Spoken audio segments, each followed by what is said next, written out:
মহিলাদের নামে হবে একটা বাড়ি এবং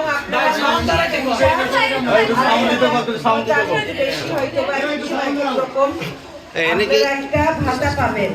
তাছাড়াও যে সরকারি সুযোগ সুবিধাগুলো এটা একটা মহিলা পাবে, মহিলার নামে সেই ফ্যামিলি কার্ড থাকবে, কৃষকদের জন্য থাকবে, মহিলাদের স্বাবলম্বী করার জন্য আমি এই ফরিদপুরে কাজ করবো ইনশাআল্লাহ।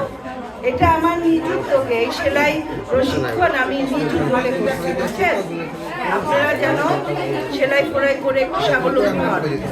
আপনারা একটা সেলাই করলেন পাঞ্জাবি, পেটিকোট, কামিজ, হ্যাঁ, 2-4টা টাকা আপনাদের হাতে থাকলে এটা আপনাদের একটা শক্তি না, এটা মনের শক্তি থাকে না?